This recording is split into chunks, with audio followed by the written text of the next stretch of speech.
The first light of June 6, 1944, had not yet pierced the horizon, but the coast of Normandy was already alive with tension. Captain Samuel Harding stood on the deck of the HMS Bulwark, scanning the misty waters through binoculars. Waves slapped gently against the hull, but beneath the calm surface, a storm of strategy, fear, and anticipation churned. This was no ordinary morning. It was the beginning of the largest amphibious invasion in human history, and the fate of Europe hung in the balance. Harding's fingers tightened around the binoculars as he traced the shoreline. Miles of sand stretched before him, lined with German fortifications that seemed to crawl along every dune and cliff. Machine gun nests, barbed wire, and anti-tank obstacles marred the landscape. Intelligence reports had warned of fierce resistance, but the reality of facing it was suffocating. Yet, the captain was not alone. Around him, officers from Britain, America, and Canada coordinated movements, each aware that a single misstep could lead to disaster. Months of meticulous planning had led to this day. Operation Overlord was more than just a landing, it was a symphony of coordinated actions involving three nations' forces, each responsible for a different stretch of beach. The Americans had Utah and Omaha, British forces were assigned Gold and Sword, and Canadian troops were charged with Juno Beach. Every division, every regiment, and even individual squads had precise objectives. The success of the invasion depended on perfect timing, seamless communication, and unwavering courage. Below deck, communications officers scrambled to transmit last-minute intelligence. Signals from reconnaissance planes, intercepted enemy messages, and coded radio transmissions from French resistance networks flowed in like a river of critical data. Lieutenant Margaret Hayes, a British signals officer, adjusted her headset and relayed instructions to both American and Canadian commanders. "Timing is everything," she muttered. "If one beach falters, it affects all of us." The weight of responsibility pressed on her, but she had trained for this moment for years. Meanwhile, across the channel, paratroopers prepared for their drops behind enemy lines. Lieutenant James Thornton, leading an American airborne unit, checked his men and equipment. "Remember, the bridges and road junctions must be secured before the main landings," he reminded them. "Mistakes here could isolate landing forces, trap troops on the beaches, and allow German reinforcements to mobilize." The night before had been tense, filled with briefings, maps, and last-minute adjustments. Now, with the dawn approaching, silence reigned, broken only by the distant rumble of naval artillery signaling the impending storm. Coordination between the Allied nations had not come easily. Each army had its own strategies, command structure, and culture. Months of joint planning meetings in London had ironed out potential conflicts, assigning clear responsibilities while allowing flexibility on the battlefield. British generals worked alongside American officers, and Canadian commanders acted as vital bridges between the two. Intelligence sharing was paramount, with reconnaissance, spy reports, and resistance communications feeding directly into the command decisions. Every piece of information, no matter how small, could tip the balance between victory and catastrophe. As the first waves of landing crafts approached the beaches, the skies filled with the roar of Allied aircraft. Bombers and fighters strafed German positions, attempting to weaken defenses and sow confusion. From the cliffs above Sword Beach, Captain Harding could see the explosions carving craters in the sand, smoke curling toward the gray morning sky. Amidst this chaos, Allied coordination shone as a lifeline. Naval gunfire, synchronized to split-second timing, avoided friendly casualties while maximizing damage to enemy fortifications. Signal flares and coded messages ensured each division knew exactly when to move and where. Meanwhile, the French resistance played a silent but crucial role. Behind enemy lines, local fighters cut telephone lines, sabotaged railway tracks, and provided real-time intelligence on German troop movements. Their work delayed reinforcements, allowing paratroopers and landing forces to gain footholds. Captain Harding's eyes scanned the horizon, knowing that every bridge destroyed and every road blocked by resistance fighters could mean fewer casualties among his men. These hidden allies, invisible in official reports, carried the weight of history on their shoulders. At Juno Beach, Canadian forces faced formidable obstacles, but years of training and meticulous planning bore fruit. Tanks equipped with special flails to clear mines advanced ahead of infantry. Engineers dismantled barbed wire under fire, clearing paths for troops to move inland. Despite the chaos, coordination held. British artillery units provided supporting fire, synchronized with Canadian movements, while American units on nearby beaches pressed forward, preventing German units from concentrating their defenses. Every success depended on trust, timing, and relentless discipline. The airborne operations, too, highlighted the importance of coordination. Paratroopers dropped behind enemy lines often missed their intended landing zones due to wind and anti-aircraft fire. Yet, their prearranged objectives, combined with intelligence from local resistance, allowed them to adapt and secure bridges, crossroads, and villages. Lieutenant Thornton's unit, scattered across the fields of Normandy, quickly regrouped and executed sabotage missions that prevented German reinforcements from reaching the beaches in time. Even amidst the fog of war, moments of humanity surfaced. Soldiers shared water and words of encouragement, medics tended the wounded under gunfire, and commanders inspired men with brief, resolute speeches. Captain Harding moved among his men, checking lines, offering guidance, and instilling calm. The synchronization of nations, equipment, and human resolve created a rhythm amidst the chaos, a rhythm that would determine the outcome of this monumental day. By midday, the first objectives on several beaches had been achieved. Allies began linking up, bridging gaps between American, British, and Canadian units. The cost had been high, but coordination prevented total disaster. Reinforcements moved inland, guided by intelligence and resistance networks. Every mile gained was a testament to planning, bravery, and collaboration.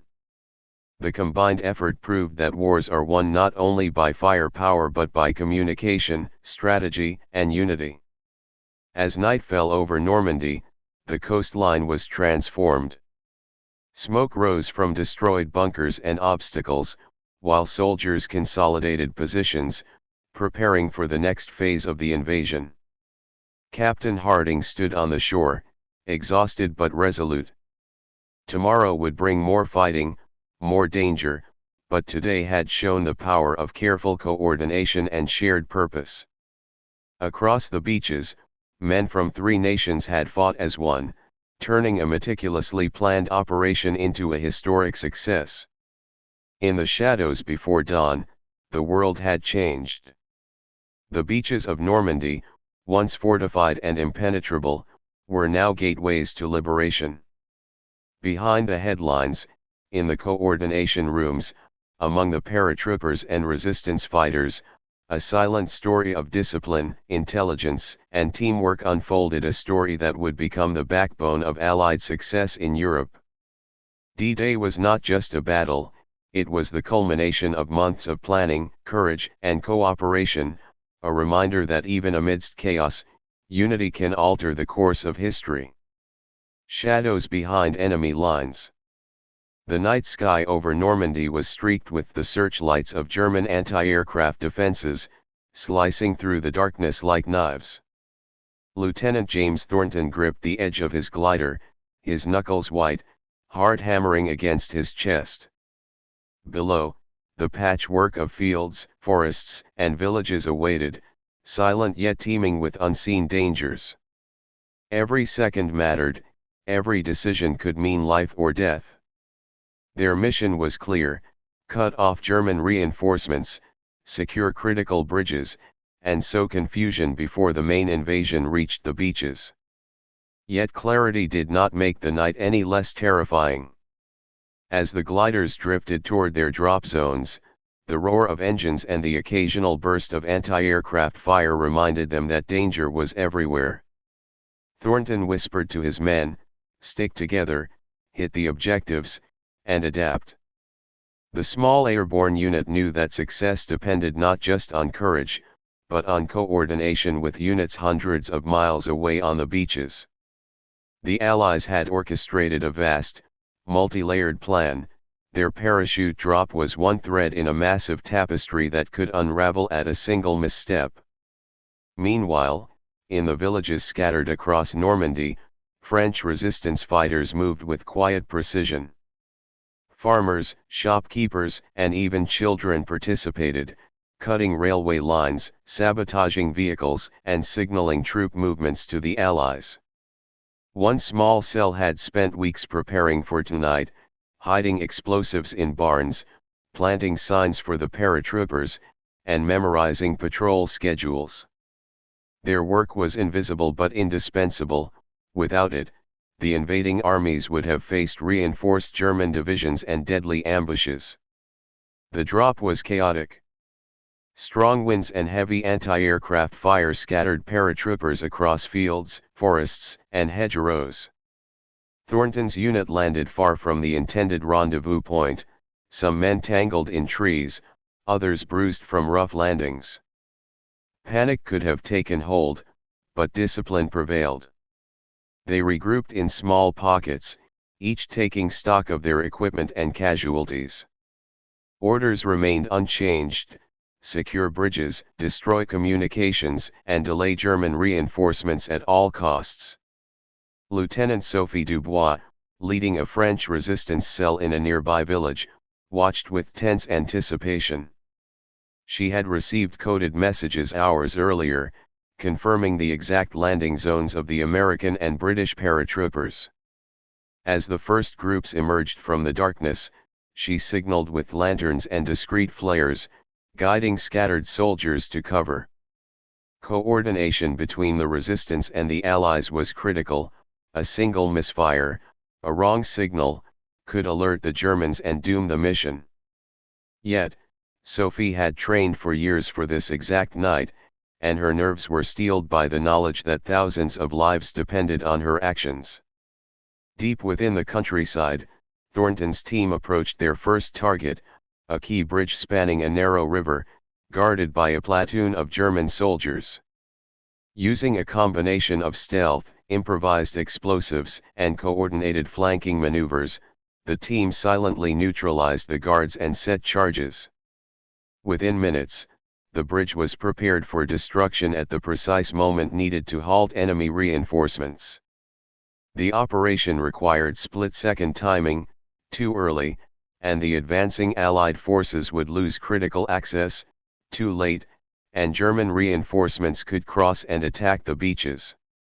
Elsewhere, British 6th Airborne units faced their own challenges. Drop zones in the dark forested areas near Pegasus Bridge were chaotic, with gliders crashing and troops scattered. Commanders on the ground quickly organized small teams, capturing key objectives and holding them until reinforcements could arrive. Every village taken, every road blocked, and every enemy patrol neutralized delayed German responses, demonstrating the power of coordinated yet decentralized operations. In the fields beyond, Canadian liaison officers moved between groups, carrying critical messages and supplies. Their role was vital in maintaining communication among scattered paratroopers and coordinating with the main invasion forces on Juno Beach. Each officer risked being captured or killed, moving stealthily through moonlit fields, delivering orders that could tip the balance of the day. The success of these small, often overlooked missions proved that war was as much about intelligence and logistics as it was about direct combat. The night's operations were not without tragedy. Explosions that missed their mark, misjudged landings, and sudden encounters with German patrols caused casualties. Yet, the resolve of the men and women on the ground never wavered. Thornton watched as medics tended to the wounded under the cover of hedgerows, soldiers regrouped to continue missions, and resistance fighters silently disappeared into the shadows, ready to strike again. Every setback was met with improvisation, quick thinking, and relentless determination. By early morning, the impact of the paratroopers and resistance efforts became evident. Several key bridges had been destroyed or secured, delaying German reinforcements from reaching the beaches.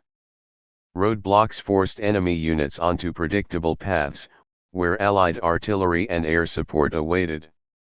The scattered airborne units began linking up with advancing troops from the beaches, creating a seamless chain of pressure on German positions. Coordination between nations, branches of the military, and local resistance had turned what could have been isolated chaos into a synchronized campaign of disruption. In one striking moment, Thornton and his unit reached a small village held by German forces.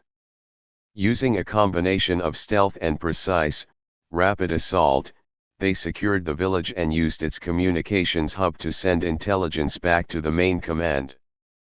The information allowed Allied artillery to adjust fire, avoiding friendly casualties while neutralizing German strongpoints. This small victory rippled across the battlefield, demonstrating how micro-level coordination could have macro-level consequences. As dawn broke over Normandy, the once dark fields glimmered with the first light of day. Paratroopers regrouped, resistance fighters faded into hiding, and the inland objectives of the D-Day operation were being secured.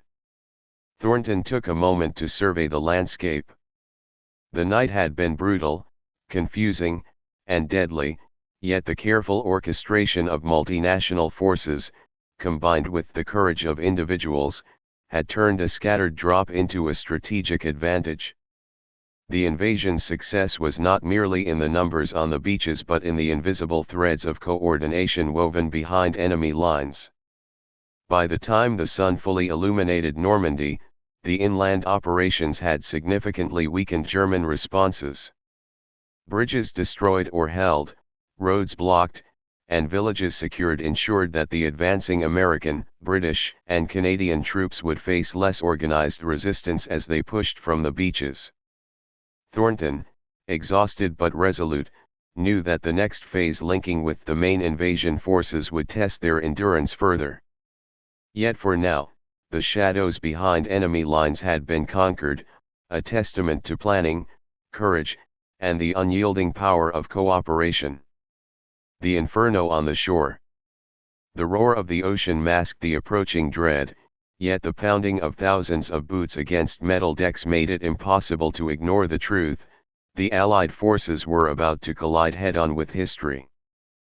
Private Daniel O'Connell tightened his helmet straps as the landing craft pitched and swayed through choppy waves. Ahead, the Normandy coastline emerged, shrouded in smoke and the distant flashes of artillery fire. Every second that passed brought them closer to a maelstrom of bullets, shells, and barbed wire. From the bow of his craft, O'Connell could see the first line of German fortifications, rows of machine guns peering through narrow embrasures, steel hedgehogs jutting from the sand, and the looming cliffs behind that seemed to swallow hope. The naval bombardment from the Allies' fleet had been relentless, yet the enemy's resolve was unmistakable. The beaches were a crucible, and the soldiers were about to be forged in its fire. Coordination had been drilled into them relentlessly. The Americans were assigned Omaha and Utah beaches, tasked with breaking heavily fortified positions and establishing a foothold. Across the channel, the British pressed toward Gold and Sword beaches, while Canadian forces surged onto Juno Beach, their tanks and engineers cutting through mines and obstacles. Every division moved according to a tightly synchronized plan, each aware that the slightest misalignment could result in catastrophe. As the landing craft neared Omaha Beach, the first salvo of German fire ripped into the water. Explosions sent geysers of seawater skyward, drenching men and washing away their courage if they let fear take hold. O'Connell ducked instinctively, gripping his rifle as the craft ground to a halt against the sand. The ramp dropped, and the soldiers surged forward, bullets tearing through the air around them. Chaos reigned, yet the men pressed on. Discipline in the face of chaos was their only lifeline. Naval coordination played a decisive role in those first terrifying moments. Battleships and destroyers had been assigned precise sectors to bombard, targeting known enemy bunkers while avoiding friendly units. Spotters on the beaches relayed adjustments in real time, ensuring that each salvo maximized impact. American artillery units on nearby cliffs synchronized with naval fire, creating overlapping zones of destruction. This careful orchestration, the product of weeks of planning and rehearsals, was crucial in softening enemy positions enough to allow infantry and tanks to advance. At Juno Beach, Canadian forces faced a different but equally daunting challenge. Mines, barbed wire, and anti-tank obstacles slowed their progress, while well-camouflaged German guns fired relentlessly. Engineers led the way, detonating mines with specialized flails and clearing paths for infantry. Tanks moved in tight coordination behind them, providing cover and suppressive fire.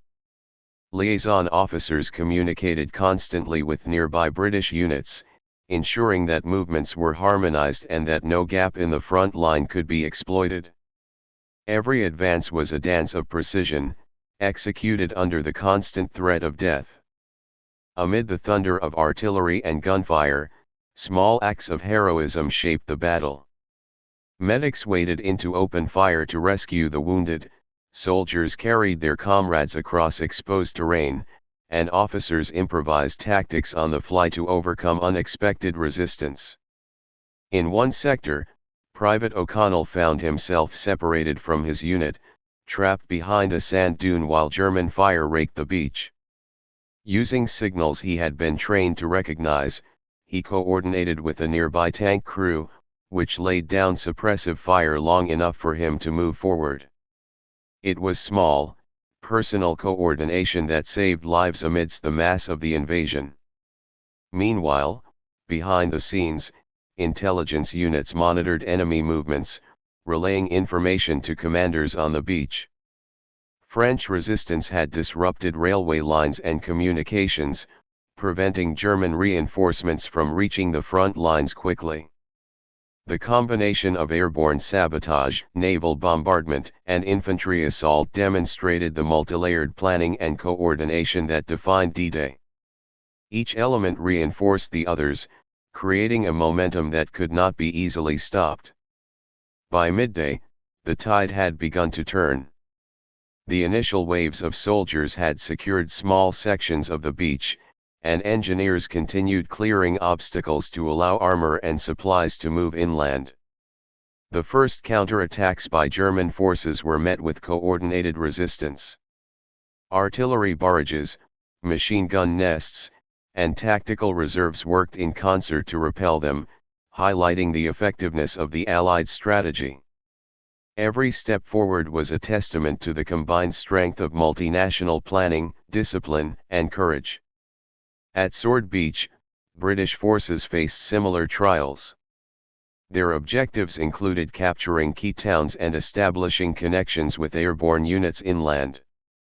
Navigating treacherous obstacles, the soldiers relied on precise maps, synchronized artillery fire, and careful communication with nearby units. Despite heavy losses in the first wave, officers reorganized troops and maintained the offensive, illustrating that coordination extended beyond pre-battle planning. It was a living, adaptive process in the chaos of combat. By late afternoon, the beaches were slowly being transformed from battlegrounds to footholds. Allied forces had linked units across sectors, coordinated reinforcements, and secured positions critical for the next phase of the invasion. Private O'Connell, exhausted and covered in mud, finally found a brief moment to survey the scene. The sand, once a symbol of vulnerability, now held the marks of courage and determination. It was a landscape shaped by discipline, strategy, and the relentless push of coordinated forces.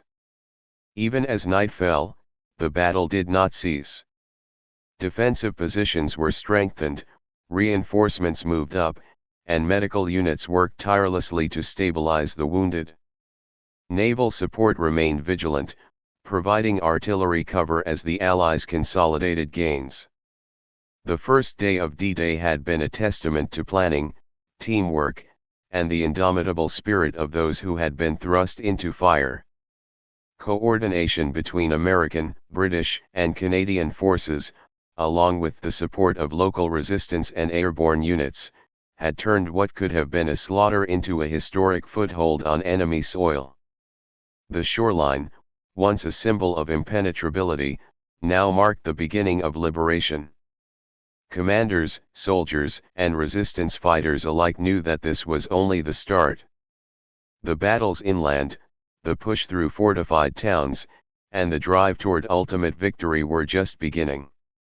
Yet, in the inferno on the shore, one truth had been proven: when nations act as one, even the most formidable defenses can be overcome. From shore to stronghold. The first rays of sunlight revealed a battlefield transformed. Smoke still curled from burning bunkers, sand churned with craters, and the distant hum of artillery reminded everyone that the fight was far from over. Captain Eleanor Hayes surveyed the newly secured sector inland from Gold Beach. The chaos of the night before had given way to organized movement, soldiers were regrouping, supplies were arriving, and the previously scattered paratroopers were beginning to link with forces emerging from the shoreline. Yet, the danger remained palpable. Every village, every road, every farm could conceal a hidden enemy waiting to strike. Hayes' mission was clear: secure the inland roads, connect with airborne units that had landed behind enemy lines, and establish a defensive perimeter to protect supply lines. Unlike the beaches, which were a brutal, open onslaught, inland operations demanded adaptability. Soldiers navigated hedgerows, forests, and narrow lanes where German snipers and machine gun nests could ambush them at any moment. Communication between units was paramount, but radio signals were unreliable, and messengers often risked being shot in transit. Despite these challenges, coordination and planning turned potential chaos into a methodical advance. Lieutenant Marco Ricci led a group of paratroopers from Utah Beach who had been dropped miles inland. Their mission the night before had involved sabotage, cutting German communication lines and disrupting railways to delay reinforcements, but now they faced a new objective: link up with beach forces to provide intelligence and support. Moving through dense woodland and past abandoned farmhouses, Ricci's team encountered sporadic resistance. Mines left by retreating German units exploded in pockets, and hidden snipers forced them to adopt zigzag formations, maintaining both stealth and speed. Every decision mattered: a misstep could isolate the team or leave them vulnerable to counterattacks. Meanwhile, in the small village of Saint-Mère-Église, Canadian and British forces worked tirelessly to establish control. Engineers dismantled remaining explosives, secured vital crossroads, and erected defensive positions. Local resistance fighters, many of whom had been hiding for days, emerged to guide Allied troops through hidden paths and supply caches. Their intimate knowledge of the terrain proved invaluable, allowing small units to maneuver efficiently while avoiding German counterattacks. It was a vivid demonstration of how local intelligence amplified the effectiveness of conventional military operations. At a key river crossing, Hayes observed German troops regrouping on the far bank. If left unchecked, they could launch a counterattack that would sever the link between paratroopers and beach units.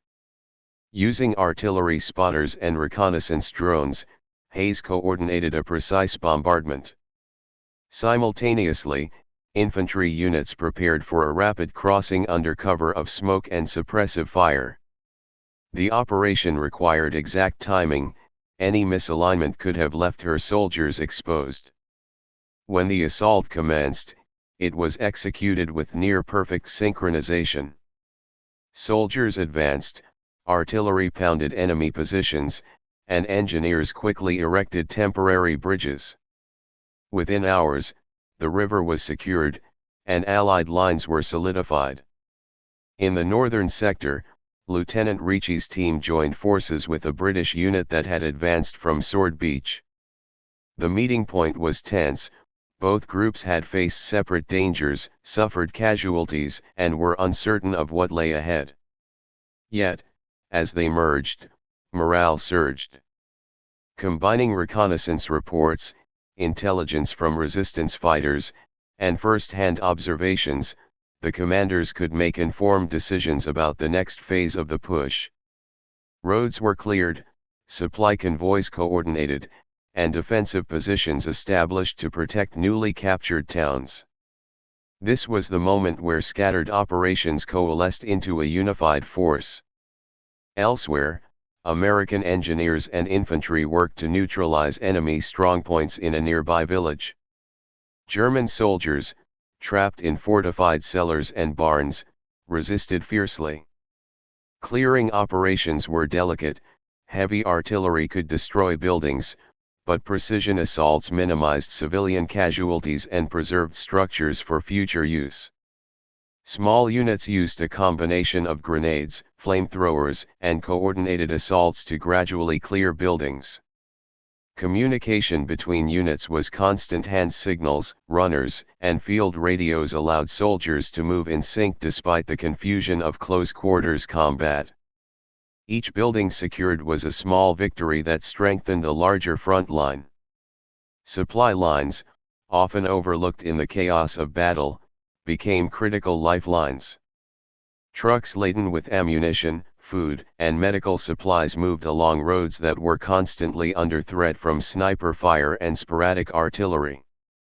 Convoys were organized with precision, infantry units provided escorts, engineers cleared obstacles, and reconnaissance teams scouted ahead for ambushes. Hayes personally oversaw the routing of these convoys, aware that any disruption could stall the advance and leave front-line soldiers vulnerable. The ability to sustain momentum depended as much on logistics as on courage and firepower. By late afternoon, Allied forces had established a firm foothold several miles inland. The combination of beach landings, airborne operations, and coordinated inland advances had disrupted German defenses, captured key towns, and secured vital roads and river crossings. Despite heavy casualties, the first day of the Normandy invasion had achieved critical objectives, linking scattered units, consolidating gains, and creating a platform for the next stage of the campaign. Private Daniel O'Connell, now part of a joint American-British patrol moving through a captured village, reflected on the day's events. The sand of Omaha Beach had been replaced by muddy lanes and partially destroyed homes, yet the lesson was clear. Victory depended not solely on heroism or firepower but on coordination, planning, and the relentless drive to adapt under pressure. Each unit, whether airborne, naval, or ground forces, contributed to a single, overarching goal, establishing a foothold that could not be easily broken. As night fell over Normandy, the battlefield settled into uneasy calm. Artillery continued intermittent fire, medics tended to the wounded, and engineers reinforced defensive positions. Commanders planned for the next day, analyzing intelligence, adjusting supply routes, and preparing for further inland advances. For the soldiers on the ground, exhaustion mingled with resolve. The first day of D-Day had proven that success came from unity, precision, and courage. The Allies had transitioned from landing on the shore to building strongholds, setting the stage for a campaign that would ultimately change the course of the war. The journey from shore to stronghold had been brutal, chaotic, and deadly. Yet in the coordination of nations, the bravery of individuals, and the unyielding determination of those willing to face unimaginable odds, a foundation for liberation had been laid. The Normandy coastline, once a symbol of oppression and danger, now stood as a testament to strategic planning, human resilience, and the power of Allied cooperation.